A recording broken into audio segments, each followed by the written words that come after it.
లక్షల్లో సంపాదించడం ఈ రోజుల్లో సాధ్యమా? అవును, ఇట్స్ పాసిబుల్. ఇన్వెస్ట్మెంట్ అక్కర్లేదు, రిస్క్ లేదు. ఇది డబ్ల్యూ కామర్స్.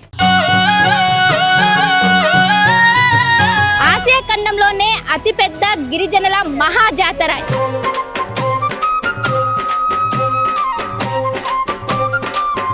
ఎక్కడ చూసినా కూడా 100 కిలోమీటర్ల వరకు జాతర వాతావరణం మాత్రమే కనిపిస్తుంది. అమ్మవారిని దర్శించుకున్న అనంతరం ఇక్కడ ఉన్నటువంటి బంగారాన్ని అమ్మవారికి సమర్పించుకుంటే చాలా మంది కూడా కోరికలు కోరుకుంటారు.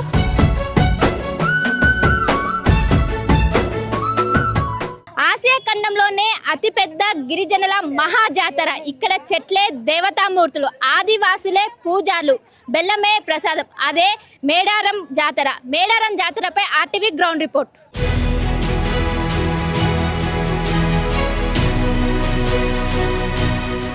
ప్రస్తుతం మేడారం దగ్గర ఉన్నాను. ఇక్కడ ఈ నెల 26న జరిగేటువంటి జాతరకు సర్వం సిద్ధమైందని చెప్పుకోవచ్చు. ప్రస్తుతం సమ్మక్క సారలమ్మ గద్దెల దగ్గర ఉన్నాను. ఇదే ప్రాంగణంలో మొత్తం జన సంద్రోహంగా మారుతుంది. ఇసుకేస్తే రానటువంటి జనం వస్తారు. వచ్చినటువంటి జనాలకు ఎలాంటి ఇబ్బందులు కాకుండా దర్శనం అయ్యేందుకు అన్ని ఏర్పాట్లు చేశారు. ఇంకోవైపు ఎక్కడికక్కడ మెడికల్ క్యాంప్స్ కావచ్చు, అన్నింటిని కూడా ఏర్పాటు చేశారు. ఒకవైపు ఆలయాన్ని కూడా మనం చూసుకున్నట్లయితే ఎంతో అందంగా అలంకరించారు. గతంలో ఈ విధంగా ఆర్కిటెక్చర్ ఉండకపోయేది, కానీ ఈ సంవత్సరం ఒకవైపు అతిపెద్ద గిరిజనుల జాతర కావటంతో మొత్తం కూడా తెలంగాణ ప్రభుత్వం ఎంతో ప్రతిష్టాత్మకంగా తీసుకొని దీన్ని ఎంతో అందంగా తీర్చిది. ఆలయం లేని ఏకైక సమ్మక్క సారలక్క అని కూడా చెప్తూ ఉంటారు. ఎంతో మంది వస్తూ ఉంటారు. చాలా మంది భక్తులు వచ్చి ఇక్కడ అమ్మవారికి మొక్కులు చెల్లించుకుంటూ ఉంటారు. మొత్తం 4 రోజుల పాటు ఎంతో ఘనంగా ఈ పూజలు అనేవి జరుగుతాయి. వాళ్ళు వన ప్రవేశం అనంతరం ఈ జాతర అనేది ముగిసినప్పటికీ దాదాపు నెల రోజుల పాటు కూడా ఇసుకేస్తే రాలినటువంటి జనం ఇక్కడ మనకు కనిపిస్తుంటారు.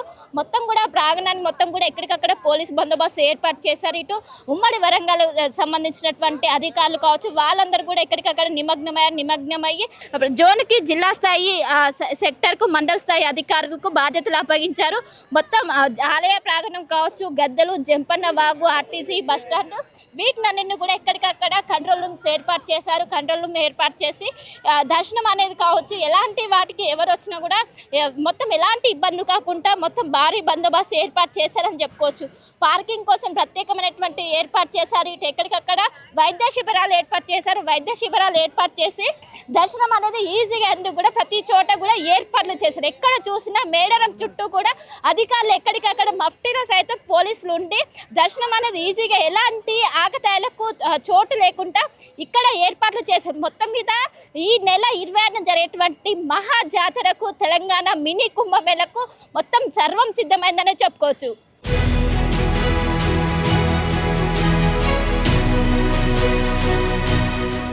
మేడారం జాతర అంటే అందరికీ గుర్తుకొచ్చేది మొదటగా గద్దెలు, తర్వాత బంగారం గుర్తుకొస్తుంటుంది. ఇక్కడికి వచ్చినటువంటి ప్రతి భక్తులు కూడా అక్కడ అమ్మవారిని దర్శించుకున్న అనంతరం వాళ్ళ నిలువెత్తు బంగారం అనేది అమ్మవారికి సమర్పిస్తున్నారు. దీని ద్వారా వాళ్ళు కోరుకున్నటువంటి కోరికలు నెరవేరుతాయంటూ కూడా ఒక ఆచారంగా కొనసాగుతుంది. ఇక్కడే అమ్మవారికి సంబంధించినటువంటి సమ్మక్క సారలమ్మకు సంబంధించినటువంటి ఎక్కడైతే ఉందో ఆ పక్కనే ఇక్కడ బంగారం అంటే ఇక్కడ ఇదే ప్రసాదంగా కొలుస్తూ ఉంటారు. వచ్చినటువంటి ప్రతి ఒక్కరు కూడా ఎవరైతే మొక్కుకుంటారో వాళ్ళ నిలువెత్తు బంగారం ఇటు సైడ్ పబ్లిక్ కూర్చుంటే ఇటు సైడ్ వాళ్ళ వేటుకు తగ్గట్టు బంగారం అనేది పెడుతుంటారు. ఆ బంగారం మొత్తం కూడా అటు అమ్మవారికి సమర్పించిన అనంతరం వాళ్ళందరూ కూడా తీసుకెళ్తారు. దీన్ని చాలా మంది కూడా చాలా విశ్వసిస్తూ ఉంటారు. చాలా మంది కూడా దీన్ని ఎక్కువగా నమ్ముతూ ఉంటారు. దీంతో పెద్ద ఎత్తున దీనికి కూడా ఒక ప్రత్యేకత ఏర్పడింది. చాలా మంది వచ్చినటువంటి ప్రతి భక్తులు కూడా అమ్మవారిని దర్శించుకున్న అనంతరం ఇక్కడ ఉన్నటువంటి బంగారాన్ని అమ్మవారికి సమర్పించుకుంటే చాలా మంది కూడా కోరికలు కోరుకుంటారు. ఆ కోరికలు నెరవేరగానే వెంటనే వస్తుంటారు. ఇక్కడ ప్రాంగణంలో ఉన్నటువంటి ఈ విధంగా బంగారం అనేది ఏర్పాటు చేశారు. వాళ్ళు ఎంత వెయిట్ ఉంటే అంతే బంగారం అనేది అమ్మవారికి సమర్పిస్తుంటారు. ఇది కూడా ఒక ఆనవాయితీగా కొనసాగుతుంది. దీనికి ఒక ప్రత్యేకమైన ఉంది. ఇక్కడ ఉన్నటువంటి ఏదైతే నేను కూర్చున్నటువంటి ఇక్కడ పబ్లిక్ కూర్చుంటారు, ఇంకో వైపు ఉన్నటువంటి దాంట్లో బంగారం అనేది కొలుస్తుంటారు. సో రెండు కూడా ఈక్వల్ అయ్యేందుకు ఈక్వల్ అయ్యాక అటు అమ్మవారికి సమర్పిస్తారు. అమ్మవారికి సమర్పించిన దీన్ని వాళ్ళ ఇంటికి తీసుకెళ్ళి కూడా వాటిని మొత్తం కూడా పంచుతూ ఉంటారు. మొత్తం మీద ఇక్కడ సమ్మక్క మేడారం జాతర ప్రతి ఘట్టం కూడా ఒక ఎంతో ప్రత్యేకత ఉంది, ప్రతి ఘట్టానికి ఒక చరిత్ర ఉంది. ఈ విధంగా ఇక్కడ అమ్మవారికి సమర్పించేటువంటి బంగారానికి కూడా ప్రత్యేకమైనటువంటి, ఎందుకంటే అమ్మవారికి దగ్గర కోరికలు కోరుకుంటే ఖచ్చితంగా నెరవేరుతాయి అంటూ కూడా చాలా మంది భావిస్తూ ఉంటారు. అందులో భాగంగా వచ్చినటువంటి ప్రతి భక్తులు కూడా ఈ విధంగా ఇక్కడ బంగారాన్ని అయితే సమర్పించుకుంటుంటారు.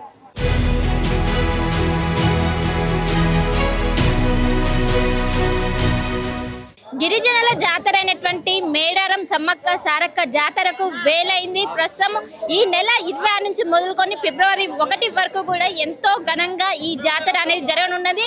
దీన్ని తెలంగాణలో తెలంగాణ కుంభమేళగా దీన్ని పిలుస్తూ ఉంటారు. ఎంతో ప్రత్యేకత, గత ఎన్నో ఏళ్ల నుండి కూడా ఎంతో చరిత్ర కలిగి ఉన్న ప్రస్తుతం నేను సమ్మక్కకు సంబంధించినటువంటి గద్దె ఏదైతే ఉంటుందో అక్కడనే ఉన్నాం. ఇక్కడ చాలా మంది కూడా వస్తుంటారు. దాదాపు నెల రోజుల ముందు నుంచి కూడా ఎక్కువ మంది భక్తులు వస్తూ ఉంటారు. అండ్ వీళ్ళకి సంబంధించి కూడా మొత్తం కూడా దర్శనం మొత్తం ఈ విధంగా మొత్తం అమ్మవారికి సంబంధించినటువంటి కర్రల రూపంలో కావచ్చు ఈ విధంగా ఉంటారు. వాటికి సంబంధించినటువంటి ముడుపులు కడుతూ ఉంటారు. ముడుపులు కట్టి ఇక్కడ అమ్మవారిని దర్శనం చేసుకొని వెళ్తూ ఉంటారు. మొత్తం మీద ఎంతో ఘనంగా ఇటు అమ్మవారికి సంబంధించినటువంటి మొత్తం కూడా దర్శనం కావచ్చు ఇవన్నీ కూడా కొనసాగుతున్నాయి. ఎక్కడికక్కడ ఆలయాన్ని కూడా ముస్తాబు చేశారు. మనం ఆలయాన్ని కూడా పర్యవేక్షిస్తే ఈసారి పునర్నిర్మించారు. మొత్తం ఆలయాన్ని కూడా పునర్నిర్మించి ఎక్కడికక్కడ కొత్త హంగులతో నిర్మించినటువంటి పరిస్థితి. ఇక్కడ జనరల్ గా ఏ గుళ్ళో అయినా కూడా ప్రత్యేకంగా పూజలు ఉంటాయి. కానీ ఇక్కడ ఎవరైతే ఆదివాసులకు సంబంధించినటువంటి వాళ్ళే పూజలు చేస్తుంటారు, వాళ్ళే ఇక్కడ మొత్తం కూడా వ్యవహరిస్తారు. మొత్తం ఆదివాసుల సంస్కృతి సాంప్రదాయాలతో ఇక్కడ ఈ జాతర అనేది జరుగుతూ ఉంటది. మొత్తం మీద ఎక్కడ చూసినా కూడా ఒక సాంప్రదాయం కావచ్చు మొత్తం కూడా ఇక్కడ ఉట్టిపడుతుంది. అండ్ ఇక్కడ సంబంధించినటువంటి ప్రధాన పూజారు ఉన్నారు, వారితో మాట్లాడించే ప్రయత్నం చేద్దాము. మొత్తం ఎక్కడ చూసినా కూడా మేడారం హడావుడి కొనసాగుతుంది. సో ఏ విధంగా ఆ రోజు పూజలు ఏ విధంగా ఉండబోతున్నాయి, ఏ విధంగా ఉంటుంది? శ్రీ మేడారం సమ్మక్క సారలమ్మ మహాజాతర 2026 ఈ సంవత్సరం జనవరి 28 నుంచి 31 వరకు నిర్వహించడం జరుగుతుంది. ఇది ఆదివాసీల జాతర. ఆదివాసీ సాంప్రదాయాల ప్రకారం మాత్రమే ఈ పూజా కార్యక్రమం అనేది నిర్వహించడం జరుగుతుందండి.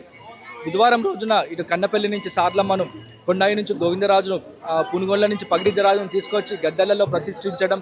ఇదే రోజు భాగశుద్ధ పౌర్ణమి వెన్నెలల్లో ఇటు సమ్మక్కకు ఇటు పగిడిద్దరాజుకు కళ్యాణం చేయడం. అట్లాగే గురువారం రోజున ఉదయం పూట కంకవనాన్ని తీసుకొచ్చి గద్దెలలో ప్రతిష్ఠిస్తాము. ఎందుకంటే ఇక్కడ ఇటు అమ్మవార్లకు ఎటువంటి రూపం ఉండదు కాబట్టి కంకవనాన్ని ప్రతిష్ఠించడం జరుగుతుంది. ఇదే గురువారం సాయంత్రం పూట చిలకలగట్టు నుండి కుంకుమర్ని రూపంలో అమ్మవారిని తీసుకురావడం. శుక్రవారం పూట గద్దెలలో అందరూ కొలువై ఉంటారు. ఇదే రోజున అధిక సంఖ్యలో భక్తులు పాల్పంచుకొని తమ తమ మొక్కుబడులను సమర్పించడం. శనివారం పూట తిరిగి వీళ్ళని మనం ప్రవేశం చేయడం జరుగుతుందండి. అంటే ఇక్కడ ఈసారి డెవలప్మెంట్ పనులు కూడా ఎక్కడికక్కడ కనిపిస్తున్నాయి. మొత్తం కూడా ఒక రూపురేఖలు దిద్దుకున్నాయి. ఏం చెప్తారు దీని గురించి? ఎంతో మహిమగల తల్లులండి. కానీ ఇక్కడికి వచ్చి చూస్తే మాత్రం ఒక చరిత్ర అనేది లేదు. దాదాపు 10-15 సంవత్సరాల నుంచి వీటి మీద రీసెర్చ్ చేసి ఈ నూతన ఆలయ నిర్మాణం అనేది చేపట్టడం జరిగింది. 7,000 పైచెలుకల బొమ్మలు ఈ ఆలయ ప్రాంగణంలో చెక్కడం జరిగింది. సమ్మక్క సారలమ్మ, గోవిందరాజు, పగిడిద్దరాజుల జీవిత చరిత్ర, సిద్ధమైన వంశస్థులు, కాక వంశస్థులు, దబగట్ల పెనుక వంశస్థుల జీవిత చరిత్రతో పాటు ఆదివాసుల జీవన విధానాన్ని మనం ఈ గుడి ప్రాంగణంలో చూడొచ్చండి. అంటే ప్రతి సంవత్సరం కూడా క్రౌడ్ సంఖ్య పెరుగుతుంది. ఏ విధంగా ఉంది రెస్పాన్స్ కావచ్చు ఇదంతా కూడా? దాదాపుగా 15 లక్షల మంది భక్తులు ఇప్పటికే అమ్మవార్లను దర్శించుకోవడం జరిగింది. అంటే ఈ జాతరలో 2 నుంచి 3 కోట్ల మంది భక్తులు అమ్మవార్లను దర్శించుకునే అవకాశం ఉందండి. అంటే కేవలం ఇటు తెలుగు రాష్ట్రాలకు పరిమితం కాకుండా ఏకంగా ఆసియా ఖండంలోనే అతిపెద్ద గిరిజన జాతర. రాను అందరిలో కూడా దీని గురించి అవేర్నెస్ కావచ్చు పెరుగుతున్నది. ఇటు రాష్ట్ర ప్రభుత్వం నుంచి ఏ విధంగా సహకారం ఉంది, మొత్తం ఓవరాల్గా ఏ విధంగా ఉండబోతుంది ఈ సంవత్సరం? మన తెలంగాణ నుంచే కాకుండా ఇటు ఆంధ్రప్రదేశ్, ఛత్తీస్గఢ్, మహారాష్ట్ర, మధ్యప్రదేశ్, ఒడిశా నుంచి కూడా భక్తులు అమ్మవార్లను దర్శించుకోవడం జరుగుతుంది. ఛత్తీస్గఢ్ నుంచి అయితే దాదాపు ఆదివాసీలు అందరూ ఇక్కడే ఉంటారండి. ఆ 4 రోజుల సమయంలో అంటే వచ్చే భక్తులకు ఎటువంటి ఇబ్బంది కలగకుండా మన గవర్నమెంట్ వారు అన్ని సదుపాయాలు ఏర్పాటు చేసిందండి. ఇప్పటికే దాదాపుగా అన్ని పనులన్నీ పూర్తయినట్టే. వచ్చే భక్తులకు ఏం చెప్తారు? జాగ్రత్తగా రండి, జాగ్రత్తగా వెళ్ళండి. సో మొత్తం మీద ఈ సంవత్సరం జరిగేటువంటి తెలంగాణ కుంభమేళకు అన్ని ఏర్పాట్లు పూర్తయ్యాయి. మొత్తం ఒకవైపు చిల్కల గుట్ట నుంచి సమ్మక్కను తీసుకొచ్చిన అనంతరం ఇక్కడ గద్దె పైన దించుతారు. అనంతరం ఇటు సారలమ్మ కావచ్చు, గోవిందరాజు, పగిడిద్దరాజు వీళ్ళందరినీ కూడా ఇక్కడికి తెచ్చిన అనంతరం ఒకవైపు తిరిగి వాళ్ళు ఎప్పుడైతే వనప్రవేశం చేస్తారో వనప్రవేశం అనంతరం మొత్తం కూడా జాతర అనేది ముగుస్తుంది. దీనికి సంబంధించినటువంటి అన్ని ఏర్పాట్లు చేసి మనం ఇక్కడ విజువల్స్ లో చూస్తున్నది. ఇక్కడ ఇక్కడ సమ్మక్కకు సంబంధించినటువంటిది ఇంకోవైపు మనకు అక్కడ కనిపిస్తుంది మొత్తం కూడా సారలమ్మకు సంబంధించినటువంటి గద్దలు మొత్తం కూడా ఇవన్నీ కూడా 26వ తారీఖు మొత్తం కూడా వీటి మొత్తం తీసుకొని వచ్చి మొత్తం కూడా దీనికి సంబంధించి కూడా ఎక్కడ చూసినా కూడా ఇక్కడ ఒక ఉట్టి అనే ఒక మొత్తం కూడా సంస్కృతి మొత్తం గిరిజనుల సంస్కృతి సాంప్రదాయాల మొత్తం కూడా ఉట్టిపడే విధంగా ఇక్కడ కనిపిస్తుంది. పెద్ద ఎత్తున వస్తున్న ఇటు గిరిజనులే కాకుండా ఇటు అందరూ కూడా పబ్లిక్ మొత్తం కూడా పెద్ద ఎత్తున వస్తుంటారు. ఇప్పటికే ఆలయ ప్రాంగణం కూడా ఇటు భక్తులతో కిక్కిరిసిపోయింది. వస్తున్నటువంటి ప్రతి ఒక్కరు కూడా వెళ్తున్నటువంటి పరిస్థితులు కనిపిస్తున్నాయి. సో ఎక్కడ చూసినా కూడా మొత్తం ఈ 26 నుంచి మొదలయ్యేటువంటి ఈ కుంభమేళకు ఎంతో ప్రతిష్టాత్మకంగా తీసుకొని అన్ని ఏర్పాట్లు చేస్తున్నాయి. ఇంకోవైపు జంపన్న వాగు కావచ్చు, వీటిని కూడా వచ్చిన వారికి ఎలాంటి ఇబ్బందులు కాకుండా అన్ని ఏర్పాట్లు చేసినటువంటి విజువల్స్ కూడా మనం చూసుకోవచ్చు. ఎక్కడ చూసినా కూడా ఇటు మేడారం చుట్టుపక్కల ఉన్నటువంటి 100 కిలోమీటర్ల వరకు జాతర మాత్రమే కనిపిస్తుంది. ఎక్కడ చూసినా కూడా జాతర వాతావరణం మాత్రమే కనిపిస్తుంది. సో దీనికి సంబంధించి ఎలా మొత్తం ఏర్పాట్లు కూడా పూర్తయ్యాయి. మరో వారం రోజుల్లో ఇది జరగనుంది. దీనికి సంబంధించి అన్ని ఏర్పాట్లు కూడా పూర్తయ్యాయి. ఇప్పటికే రాష్ట్ర ప్రభుత్వం ఎంతో ప్రతిష్టాత్మకంగా తీసుకొని దీన్ని నిర్వహిస్తుంది. 2014లో దీన్ని రాష్ట్ర కుంభమేళగా ప్రకటించారు. అప్పటి నుంచి కూడా ఎంతో ఘనంగా నిర్వహిస్తూ చాలా మంది దాదాపు కొన్ని లక్షల మంది భక్తులు వస్తుంటారు. వచ్చి వారందరూ కూడా ఉంటూ ఉంటారు. ఒకసారి ఇక్కడ కొంతమంది ఉన్నారు, వారితో కూడా మాట్లాడించే ప్రయత్నం చేద్దాం. ఎక్కడి నుండి వచ్చారమ్మా? మేము వరంగల్ నుండి వచ్చినామండి. మా పాపకి మా కోడలికి ఎత్తు బంగారాలు ఇచ్చినాము. మా బిడ్డ మా మనవడికి నిన్న జరిగింది ఎత్తు బంగారము. ఈరోజు మా మనవరాలకి అయింది. ఇవాళ దర్శనానికి వచ్చినాము. మళ్ళీ దర్శనం ఇంకా సమ్మక్కది అయింది, ఇంకా సారమ్మ దర్శనం కావాలి. చాలా బాగుందండి. ఇక మొత్తం కూడా పునర్నిర్మించారు. ఏ విధంగా ఉన్నాయి? సూపర్. రేవంత్ రెడ్డి సార్ వల్ల ఇదంతా జరుగుతుంది. కేసీఆర్ కొంచెం చేశాడు, తర్వాత రేవంత్ రెడ్డి వచ్చి ఉన్నది కంప్లీట్ చేసి హ్యాపీగా ఈ డిస్ట్రిక్ట్కి మంచిగా అభివృద్ధి పండుగ చేశాడు. మాకు చాలా సంతోషంగా ఉంది. ఇది రేవంత్ రెడ్డి గారికి దయించి ఆయనకి చూపించండి ఈ వీడియోని. అంటే అసలు ఇక్కడ స్పెషాలిటీ ఏంటి? ప్రతి సంవత్సరం కూడా కొన్ని లక్షల సంఖ్యలో భక్తులు వస్తుంటారు. ఇక్కడ ఏంటి స్పెషాలిటీ ఏంటి? ఇక్కడ కోరుకున్న కోరికలు ఖచ్చితంగా నెరవేరుతాయి. అవి కొన్ని జనరేషన్స్ నుంచి నమ్మకం ఉన్నది. ఆ నమ్మకాన్ని అమ్మవారు అలాగే నిలబెట్టుకుంటున్నారు. మేము కూడా అలాగే వచ్చి ఎప్పటికీ మొక్కులు తీర్చుకుంటూనే ఉంటాం. అంటే లాస్ట్ ఇయర్ వచ్చినప్పుడు ఏ విధంగా ఉంది, ఈసారి వచ్చే విధంగా ఎలాంటి చేంజెస్ ఉన్నాయి? ఈసారి కొంచెము ఫెసిలిటీస్ కొంచెం డెవలప్ అయినాయి. దాంతో మాకు కొంచెం ఈజీగా ఉంది దర్శనానికి. అండ్ ఈ కన్స్ట్రక్షన్ ఆర్కిటెక్చర్ కూడా మంచిగా అట్రాక్టివ్గా చేసినారు. కొత్తగా తీసుకొచ్చారు. చాలా బాగుంది, చాలా సంతోషం అనిపిస్తుంది. ఈ సంవత్సరం కొత్తగా ఆర్కిటెక్చర్ అనేది నిర్మించారు. దీనికి సంబంధించి దీనివల్ల గతంతో పోల్చుకుంటే ఈ సంవత్సరం చాలా రూపురేఖలు దిద్దుకుందంటూ కూడా ప్రతి ఒక్కరు కూడా చెప్తున్నటువంటి పరిస్థితి. ఇది సారలమ్మకు సంబంధించినటువంటి గద్దలు. ఇక్కడ సారలమ్మ కొలువు తీరినటువంటి విజువల్స్ కూడా మనం చూసుకోవచ్చు. ప్రతి ఒక్కరు ఇక్కడికి వస్తున్నారు, వచ్చి అక్కడ అమ్మవారిని ఉంటున్నటువంటి విజువల్స్ కూడా మనం చూసుకోవచ్చు. సో ఇది అక్కడ ఒకవైపు సమ్మక్క, అదేవిధంగా ఇక్కడ సారలమ్మకు సంబంధించినటువంటి ఇక్కడ కొలువు తీయడం మొత్తం మీద ఎంతో ఘనంగా ఇటు ప్రశాంత వాతావరణంలో కుంభమేళ ముగిసేందుకు కూడా అన్ని ఏర్పాట్లు అయితే పూర్తయ్యాయి. మీరు స్టోర్ క్రియేట్ చేసి లింక్ లేదా QR ని షేర్ చేస్తారు. కస్టమర్ ఆర్డర్ ప్లేస్ చేస్తారు. డెలివరీ, రిటర్న్స్, రిఫండ్స్ అన్ని ప్లాట్ఫామ్ హ్యాండిల్ చేస్తుంది. తెలంగాణ కుంభమేళ మేడారం జాతరకు సర్వం సిద్ధమైంది. ఇక్కడ ఉన్నటువంటి వనదేవతలను దర్శించుకోవడానికి పెద్ద ఎత్తున భక్తులు తరలి వస్తుంటారు. లక్షల సంఖ్యలో 2 ఏళ్లకు ఒకసారి జరిగేటువంటి ఈ జాతరకు పెద్ద ఎత్తున తరలి వస్తుంటారు. మొత్తం కూడా అటవీ ప్రాంతం కావడంతో జర్నీ అనేది చాలా వరకు కూడా బస్సు ట్రాన్స్పోర్ట్ అనేది చాలా తక్కువగా ఉంటుంది. దీన్ని దృష్టిలో పెట్టుకొని ఆర్టీసీ సంస్థ ప్రత్యేకంగా బస్సులను ఏర్పాటు చేసింది. ఏకంగా మేడారంలో మినీ బస్ షెల్టర్ని కూడా ఏర్పాటు చేసింది. ప్రస్తుతం బస్ షెల్టర్ ఎక్కడైతే ఏర్పాటు ఏర్పాటు చేసింది అక్కడే ఉన్నాను. ఇక్కడ విజువల్స్లో చూసుకోవచ్చు. ఇవి మొత్తం కూడా ప్రయాణికుల కోసం ఏర్పాటు చేసినటువంటి క్యూ లైన్స్. ఎవరైతే వస్తూ ఉంటారో ప్రయాణికులు వాళ్ళ కోసం ఏర్పాటు చేసి క్యూ లైన్స్ ఎలాంటి తొక్కిసలాట కావచ్చు వేటికి కూడా తావు లేకుండా ఏర్పాట్లు చేసినటువంటి దృశ్యాలను కూడా మనం చూసుకోవచ్చు. ఇంకోవైపు ఈ గ్రౌండ్ మొత్తం కూడా 50 ఎకరాల తాత్కాలికంగా బస్ స్టేషన్ ఏర్పాటు చేసింది. మొత్తం 50 ఎకరాల విస్తీర్ణంలో ఈ బస్ షెల్టర్ను ఏర్పాటు చేసింది. వివిధ జిల్లాల నుంచి వచ్చే వారికి వాళ్ళకు ఒక టోల్ బూత్ అనేది ఏర్పాటు చేసి ఆ టోల్ బూత్ దగ్గర జిల్లాకు సంబంధించినటువంటి బస్సులను ఏర్పాటు చేశారు. వాళ్ళ జర్నీ అనేది ఈజీగా అయ్యేందుకు కూడా ప్రత్యేకమైనటువంటి చర్యలు తీసుకున్నారు. మొత్తం మీద దీనికి సంబంధించినటువంటి ఏర్పాట్లు అనేవి కొనసాగుతున్నాయి. ఇంకా వారం రోజుల సమయం ఉంది. ఈలోపు పూర్తి చేసేందుకు కూడా దాదాపు 80% వర్క్ అనేది కంప్లీట్ అయింది. ఇంకా 20% మాత్రం చిన్న పనులు మాత్రం జరుగుతున్నాయి. దానికి సంబంధించి ఎక్కడికక్కడ బస్ షెల్టర్తో పాటు ఇంకోవైపు కమాండ్ కంట్రోల్ రూమ్ కూడా ఏర్పాటు చేసి ఎక్కడికక్కడ నిఘా పెట్టారు.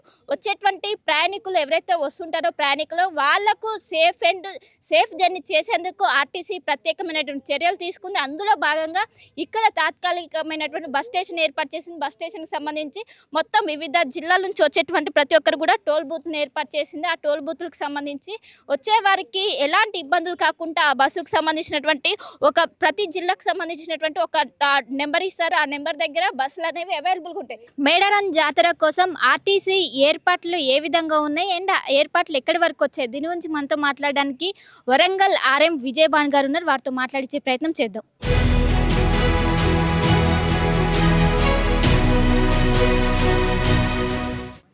మేము ఈ సంవత్సరము 20 లక్షల మంది భక్తులు ఆర్టీసీ బస్సులో వస్తారని అనుకుంటున్నాము. ఎందుకంటే పోయిన సంవత్సరము 16,84,000 మంది వచ్చారు. దానికి అనుగుణంగానే పోయిన సంవత్సరం 3,500 అంటే 3,500 బస్సులు ఏర్పాటు చేయడం జరిగింది. ఇప్పుడు ఏంటంటే ఆ సంఖ్య 4,000 పెంచాము. 4,000కి పెంచడము. గౌరవ మంత్రివర్యులు శ్రీ పొన్నం ప్రభాకర్ గారు 20% పెంచాల్సిందే, ప్రయాణికులు ఎక్కువ వస్తారని చెప్పారు. మినిస్టర్ గారి యొక్క సలహా మేరకు పెంచడం జరిగింది. చాలా పెద్ద సంఖ్యలో ఏర్పాటు చేస్తున్నాము. ఇక్కడ దాదాపు 50 ఎకరాలలో తాత్కాలిక బస్ స్టేషన్ ఏర్పాటు చేయడం జరిగింది. అట్లానే దాదాపు 50 క్యూ లైన్స్ ఇక్కడ ఉన్నాయి. ఒక్కొక్క క్యూ లైన్ ఒక్కొక్క డెస్టినేషన్స్కి ఉంటాయి. ప్యాసింజర్ ఎక్కడి నుంచి వచ్చినా కూడా ఇక్కడికి వచ్చిన తర్వాత ఇక్కడ వెయిట్ చేయడానికి దాదాపు ఒక 500-600 మంది ఇక్కడ వెయిట్ చేయొచ్చు. వాళ్ళు బస్ ఎక్కాలనుకున్నప్పుడు క్యూ లైన్లో ఇక్కడ అన్ని సైనేజెస్ ఉంటాయి. వాటితో పాటు ఇక్కడ సమాచార కేంద్రం ఉంటుంది. మా యొక్క ఆఫీసర్స్ 24/7 ఉంటారు వాళ్ళకి సమాచారం ఇవ్వడానికి. కాబట్టి ఏంటంటే ఇక్కడ ఈజీగా వాళ్ళు ఎక్కడైనా వెళ్ళాలనుకుంటే అక్కడ ఆ క్యూ లైన్లోకి వస్తే చక్కగా బస్సు అక్కడ మీరు ఎగ్జిట్ ఉంటుంది, ఆ ఎగ్జిట్ దగ్గర బస్సు ఉంటుంది కాబట్టి ఈజీగా బస్సు ఎక్కొచ్చి వెళ్ళిపోవచ్చు, ఏం ప్రాబ్లం ఉండదు.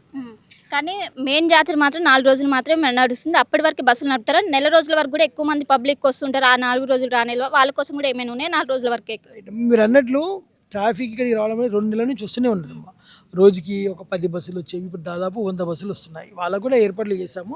ఇప్పుడు ఏంటంటే క్యూ లైన్స్ వాడాల్సినంత పెద్ద సంఖ్యలో లేరు కాబట్టి అక్కడ మా దగ్గర ఆ బస్ స్టాండ్ తాత్కాలిక బస్ స్టాండ్లోనే ఒక షెడ్ వేసాము. అక్కడ ప్యాసింజర్స్ కూర్చోవచ్చు.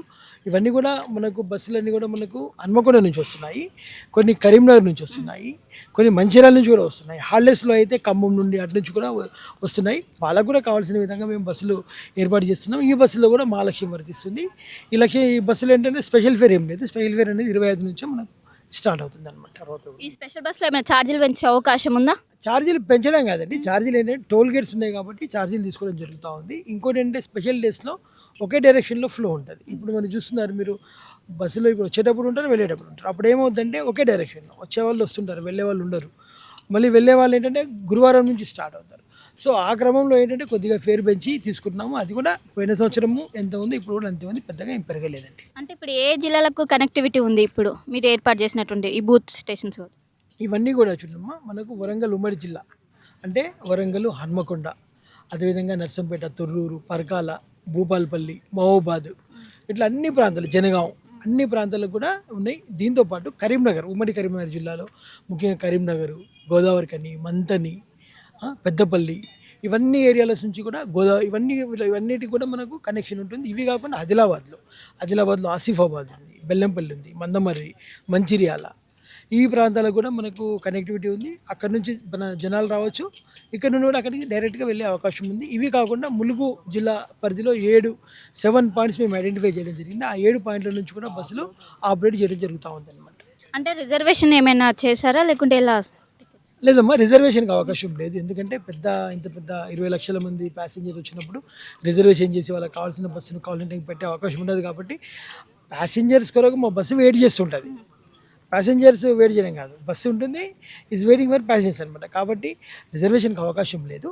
అన్ని రకాలుగా మేము ప్యాసింజర్స్ యొక్క అవసరాలన్నీ దృష్టిలో పెట్టుకొని ఏర్పాట్లు చేసినాం. కాబట్టి ఎటువంటి ఇబ్బంది లేకుండా ప్రయాణికులు ముఖ్యంగా సురక్షితంగా ఇక్కడికి రావచ్చు. అమ్మవారికి ప్రాంగణం దగ్గరగా ఉండి దర్శనం చేసుకొని వెళ్ళే అవకాశం ఉంటుంది. కాబట్టి మీకు ప్రయాణికులకు విజ్ఞప్తి, ముఖ్యంగా మహిళా ప్రయాణికులకు ఉచిత ప్రయాణం ఉంది. కాబట్టి మీరు ఆర్థికంగా వెసులుబాటు ఉంటుంది, సేఫ్గా రావచ్చు. మా డ్రైవర్లు అత్యంత నిష్ణాతులైనటువంటి డ్రైవర్స్, సేఫ్గా రావచ్చు. ఏదైనా పొరపాటున జామ్ జరిగినా కూడా బస్సులో కూర్చోడానికి అవకాశం ఉంటుంది.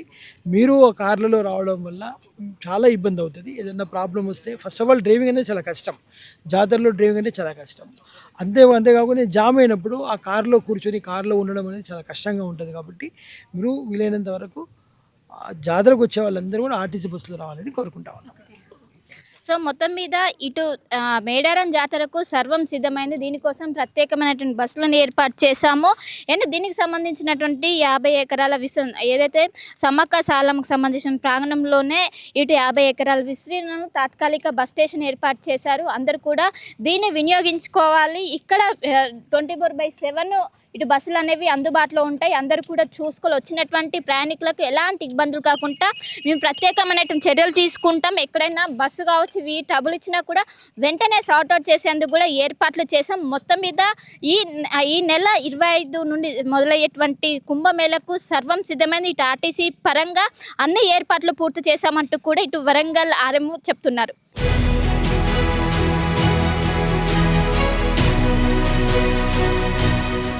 ఆదివాసుల మహాజాతరకు ప్రతి చోట ఒక ప్రత్యేకత ఉంటుంది. ప్రతి చోట కూడా ఒక చరిత్ర కలిగి ఉంటుంది. ఒకవైపు మేడారం మహాజాతరకు వచ్చిన వాళ్ళందరూ కూడా ఖచ్చితంగా జంపన్న వాక్ వస్తారు. జంపన్న వాక్ ఎంతో చరిత్ర ఉంది. ప్రస్తుతం నేను జంపన్న వాక్ దగ్గర ఉన్నాను. పూర్వం ఏదైతే కాకతీయాలతో జరిగినటువంటి యుద్ధంలో ఒకవైపు అటు సమ్మక్క కావచ్చు, పగిడిద్దరాజు కావచ్చు, ఇంకోవైపు సాలమ్మ, గోవిందరాజు వాళ్ళందరూ కూడా ఒకవైపు యుద్ధంలో మరణించిన అనంతరం ఈ విషయం తెలుసుకున్నటువంటి జంపన్న ఇక్కడే ఇక్కడున్నటువంటి సంపన్న వాగులో తను ఆత్మహత్యకు పాల్పడ్డారంటూ కూడా ఒకవైపు దీనికి సంబంధించినటువంటి చరిత్ర చెప్తుంది. అందువల్ల ఈ జంపన్న వాక్ ఎంతో ఇక్కడికి వచ్చి స్నానాలు ఆచరిస్తే ఖచ్చితంగా పుణ్యాలు కలుగుతాయంటూ కూడా చాలా మంది నమ్ముతూ ఉంటారు. జంపన్న వాక్కి చాలా మంది భక్తులు తల్లి వస్తుంటారు, చిన్నపిల్లలతో సహా వస్తుంటారు. అండ్ ఇక్కడ మాత్రం ఒకవైపు SDRF బృందాలు కావచ్చు, నిరంతరం ఇక్కడ పనిచేస్తూనే వచ్చేటటువంటి చిన్నపిల్లలు కావచ్చు, కొన్ని జాగ్రత్తలు పాటించాలంటూ వాళ్ళు ఎప్పటికప్పటికి చెప్తున్న కొంతమంది టీం ఉన్నారు SDRF సంబంధించి, వాళ్ళతో మాట్లాడించే ప్రయత్నం చేద్దాము. జనరల్గా ఎక్కువ క్రౌడ్ వస్తుంటుంది. ఏ విధంగా మీరు సూచనలు చేస్తారు వచ్చేటువంటి వాళ్ళకి? ఓకే మేడం, మాది SDRF ములుగు జిల్లా, మన 5th బెటాలియన్ చల్వాయి నుంచి వచ్చాము. మేము ఇక్కడ వచ్చేసి మేము 2 days నుంచి 24 గంటలు 24/7 ఇక్కడ మనం గస్తీ కాస్తున్నాము. ఎట్లా అంటే మేము వాగుకు అటువైపులా వాగు మనకు 3 కిలోమీటర్ డిస్టెన్స్ ఉంటుంది. మన దయ్యాల వాగు నుంచి చిలకమ్మ గుట్టు వరకు మేము గస్తీ కాస్తున్నాము. భక్తులకు ఎలాంటి సూచనలు ఇస్తున్నాం అంటే, మేము చిన్న పిల్లలతోటి వాగులకు పుణ్యస్థానాలు దిగినప్పుడు కొంచెం జాగ్రత్తగా ఉండాలి. వృద్ధులు వాళ్ళు దిగినప్పుడు కొంచెం చూసుకొని దిగాలి. నెక్స్ట్ ఏంటంటే, ఇంకా నీళ్ళు మనకు పూర్తి స్థాయిలో వదిలిపెట్టలేదు కాబట్టి ఇప్పుడు కొంచెం తిరగలేదు. జాతర సమయంలో 28, 29, 30, 31 4 రోజులు కొంచెము వాటర్ ఎక్కువ ఉంటాయి కాబట్టి కొంచెం భక్తులు చూసుకొని దిగి పుణ్యస్థానాలు చేయాలి. అదే చెప్తున్నాం మేము. అంటే కొద్ది ప్లేస్ వరకే వెళ్ళాలని ఏమైనా రెస్ట్రిక్షన్స్ ఉన్నాయా ఏంటని? రెస్ట్రిక్షన్స్ కొద్ది ప్లేస్ అని ఏం లేదు, అంతా ఒకటే సమానమైన లోతు. ఆల్రెడీ దీన్ని అంతా కింద చదును చేస్తే నీళ్ళు వదిలిపెట్టారు. కొద్ది ప్లేస్లో ఎంతసేపు అయినా కొట్టవచ్చు, కానీ చిన్నపిల్లలు కొంచెం చూసుకొని దిగితే బెటరు. అట్లా చిన్నపిల్లల వరకు, పెద్దోళ్ళకి ఎలాంటి ఇబ్బంది ఏం లేదు. ఈత రాని వాళ్ళు చిన్నపిల్లలు కొంచెం చూసుకొని 3 feet తర్వాత 5 feet వరకు లోతు వాటర్ వచ్చే అవకాశం ఉంది మేడం. అప్పుడు చిన్నపిల్లలు మునగడానికి ఆస్కారం ఉంటుంది. పెద్దోళ్ళు స్నానాలు చేసుకుంటూ చిన్నపిల్లల్ని వదిలేస్తే చిన్నపిల్లలు మునిగిపోవడానికి ఆస్కారం ఉంటుంది. కేర్ తీసుకొని కొంచెం జాగ్రత్తగా ఉంటే బెటర్. సో మొత్తం మీద వాగుకు అవతల సైడ్ అండ్ ఇవతల సైడ్ కూడా ఎక్కడికక్కడ SDRF బృందాలు మోహరించి అండ్ ఇక్కడ ఉన్నటువంటి చిన్నపిల్లలు కావచ్చు వాళ్ళందరూ కూడా జాగ్రత్తలు తీసుకోవాలి. ఎందుకంటే కొంచెం లోతు కూడా ఉంటుంది అండ్ ఇప్పుడు వాటర్ లెవెల్ అనేది కొంచెం తక్కువ ఉంది. కానీ వాటర్ లెవెల్ అనేది పెరిగితే కొంచెం ఉధృతంగా ప్రవహించే అవకాశం ఉండడంతో ఖచ్చితంగా జాగ్రత్తలు పాటించాలంటూ కూడా చెప్తున్నారు. ఎందుకంటే ఇప్పుడు రానున్న రోజుల్లో లక్షల సంఖ్యలో భక్తులు వస్తుంటారు. వాళ్ళందరూ కూడా స్నానాలు ఆచరిస్తారు. వాళ్ళందరూ కూడా చాలా వరకు జాగ్రత్తలు పాటించాలి. ముఖ్యంగా చిన్నపిల్లలు ఎవరైతే ఉన్నారో వాళ్ళు ఎక్కువగా జాగ్రత్తలు తీసుకోవాలంటూ కూడా ఇక్కడ ఉన్నటువంటి SDRF బృందాలు అయితే చెప్తున్నాయి. కెమెరా పర్సన్ విజయ్తో కలిసి శిల్పా, RTV, హైదరాబాద్.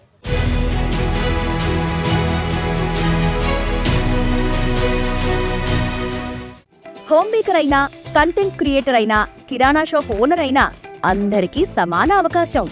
భారతదేశం మొత్తం మీద దాదాపు 25,000 మందికి పైగా WCommerce తో స్టోర్స్ నడుపుతున్నారు. Visit www.wcommerce.store